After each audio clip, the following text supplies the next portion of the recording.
Dear students, a very warm welcome to all of you in my today's lecture of managerial economics.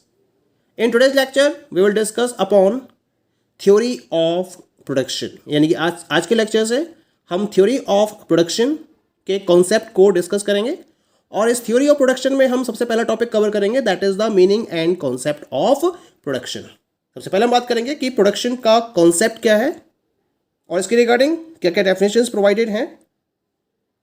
Production actual में एक important economic activity होती है जो directly या indirectly humans की wants and needs को properly satisfy करती है.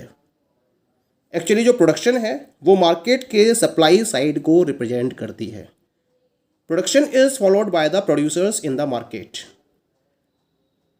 डिफरेंट टाइप के गुड्स एंड सर्विसेज को प्रोड्यूस किया जाता है by the different producers with in the market. और इन प्रोडक्ट को प्रोड्यूस करने का पर्पस क्या होता है, जो डिफरेंट नीड्स हैं ह्यूमंस की सोसाइटी में उसको प्रॉपरली सेटिस्फाइड करना इसका मेन पर्पस होता है. और क्योंकि ये प्रॉफिट को अर्न करने के पॉइंट ऑफ व्यू से फॉलो की जाती है, इसी वजह से इसको हम इकोनॉमिक एक्टिविटी में कंसीडर करते हैं. इसी वजह से प्रोडक्शन वो इकोनॉमिक एक्टिविटी होती है जो ह्यूमंस की नीड्स एंड वांट्स को प्रॉपरली सेटिस्फाइड करती है. एक प्रॉपर डेफिनेशन है इसके regarding. Production is the transformation of inputs into the output of a commodity और several commodities in a specific period of time at the given state of technology. यानी कि production का मतलब क्या है, इनपुट्स को आउटपुट में ट्रांसफॉर्म करना. यानी कि इनपुट को आउटपुट में ट्रांसफॉर्म करने की प्रोसेस को हम हम प्रोडक्शन का नाम देते हैं.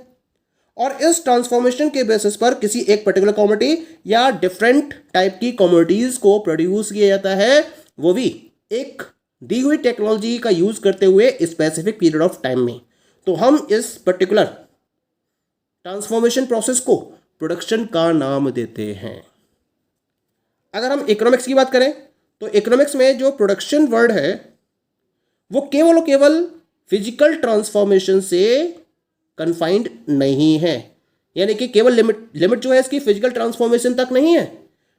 इसके साथ साथ सर्विसेज को रेंडर जो किया जाता है इसको भी प्रोडक्शन में ही इंक्लूड किया जाता है. तो प्रोडक्शन का मतलब केवल और केवल फिजिकल ट्रांसफॉर्मेशन से नहीं है बल्कि सर्विसेज को रेंडर करने से भी है. डिफरेंट टाइप की सर्विसेज भी तो रेंडर की जाती हैं प्रोडक्शन के साथ साथ, जैसे कि consultancy, teaching, transporting, financing, retailing, banking. ये सब क्या है, these all are the services which are rendered. इनको भी इकोनॉमिक्स में प्रोडक्शन में ही इंक्लूड किया जाता है. That is clear. इसका मतलब हम प्रोडक्शन को इकोनॉमिक्स के वे में डिफाइन कर सकते हैं कुछ इस तरीके से. प्रोडक्शन इंप्लाइज द क्रिएशन और addition of form, place and time utilities by the production and storage, distribution of different usable commodities and services. यानी कि इस पर्टिकुलर डेफिनेशन के अकॉर्डिंग प्रोडक्शन का मतलब क्या होता है, फॉर्म, प्लेस और टाइम यूटिलिटीज को क्रिएट करना या ऐड करना प्रोडक्शन और स्टोरेज के बेसिस पर, डिफरेंट यूजेबल कमोडिटीज और सर्विसेज के डिस्ट्रीब्यूशन के बेसिस पर. यानी कि जब आप form, place and time utilities को प्रोडक्शन और स्टोरेज और उसके साथ साथ डिफरेंट यूजेबल कमोडिटीज और सर्विसेज के डिस्ट्रीब्यूशन के बेसिस पर क्रिएट करते हो या ऐड करते हो तो उसे इकोनॉमिक्स की लैंग्वेज में प्रोडक्शन का नाम दिया जाता है. So this is about the concept of production. Now we will talk about the factors of production. Actually जब हमें इनपुट्स को आउटपुट में ट्रांसफॉर्म करना होता है तो पहले तो हमें ये पता करना जरूरी है कि कौन कौन से इनपुट्स रिक्वायर्ड होते हैं प्रोडक्शन की प्रोसेस के लिए. तो इकोनॉमिक्स की लैंग्वेज में इन्हें इनपुट्स ना कहकर फैक्टर्स ऑफ प्रोडक्शन का नाम दिया जाता है. तो कुल मिला के इकोनॉमिक्स में 4 फैक्टर्स ऑफ प्रोडक्शन को प्लेस दिया गया है. तो जितने भी रिसोर्सेज यूज किए जाते हैं प्रोड्यूसर्स के द्वारा इनको 4 फैक्टर्स ऑफ प्रोडक्शन में कंबाइंड किया गया है. कौन कौन से हैं factors of production? The very first one is the land, second one is the labour, third one is the capital and fourth one is the entrepreneur. So let us have a look over these 4 factors of production. The very first factor is land. The term land is used in a broader sense, which includes all raw material or those which are free gift of nature used for satisfaction of our wants or for the production of goods or services. तो land का मतलब यहाँ पर केवल और केवल land surface से नहीं है.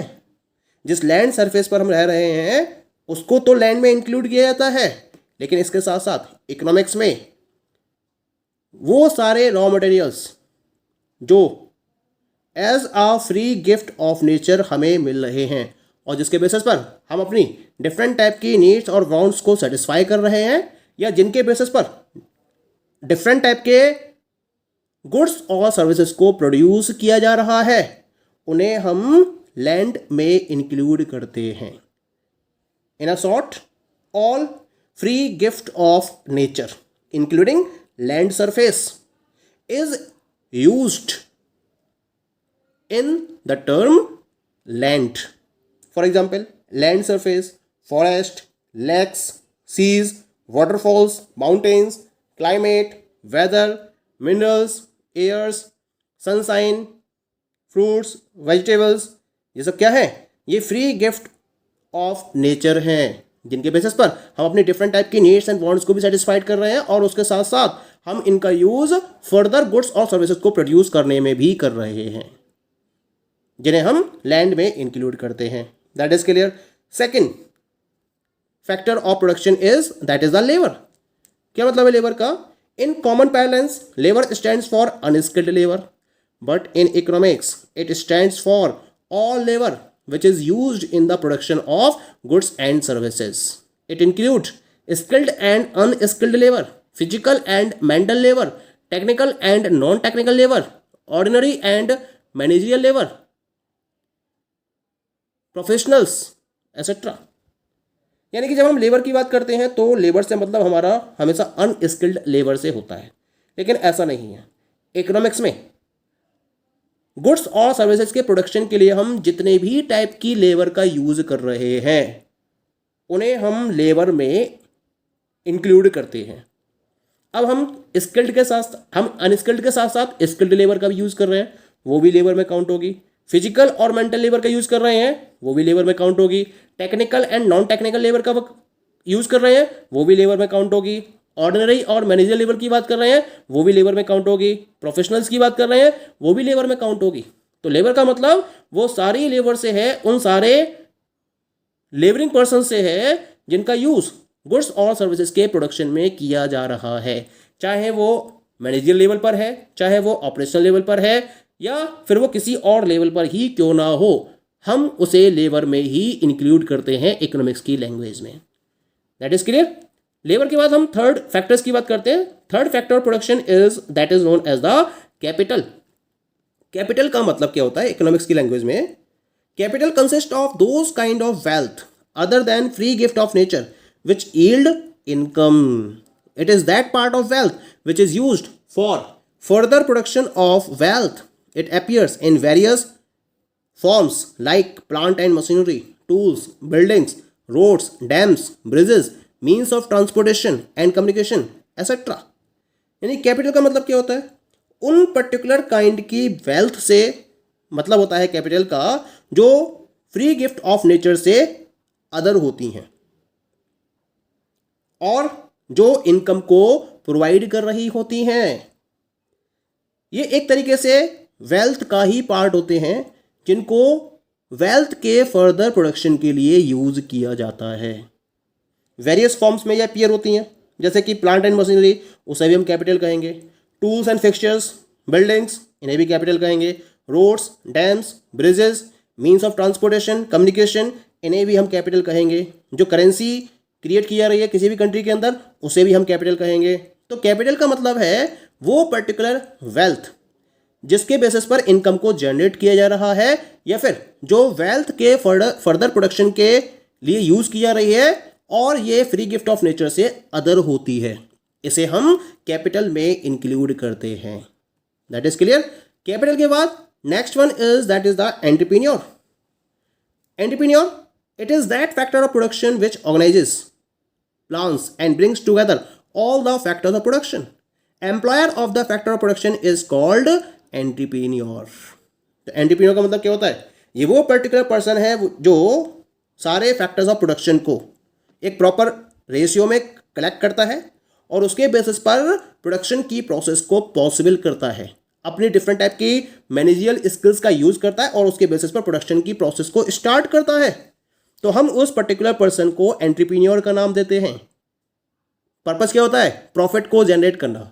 तो प्रॉफिट को जनरेट करने के लिए ये अपने पास अवेलेबल रिसोर्सेज के बेसिस पर जितने भी फैक्टर्स की रिक्वायरमेंट होती है प्रोडक्शन के लिए उनको एक प्रॉपर प्रोपोर्शन में, एक प्रॉपर रेशियो में कलेक्ट करता है और उसके बेसिस पर प्रोडक्शन को स्टार्ट करता है.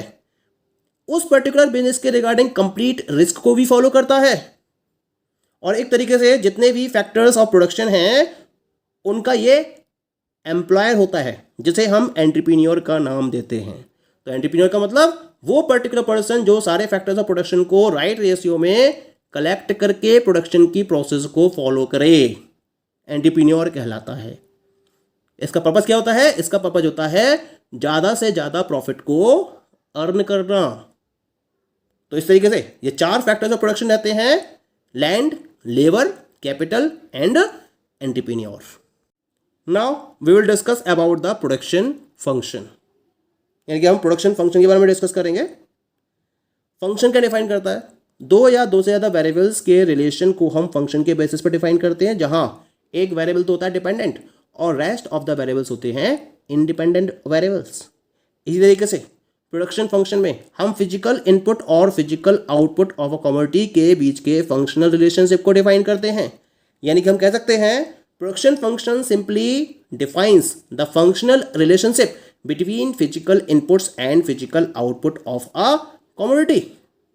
या फिर दूसरे शब्दों में कहा जा सकता है it is the technological relation between a firms production and the material factor of production.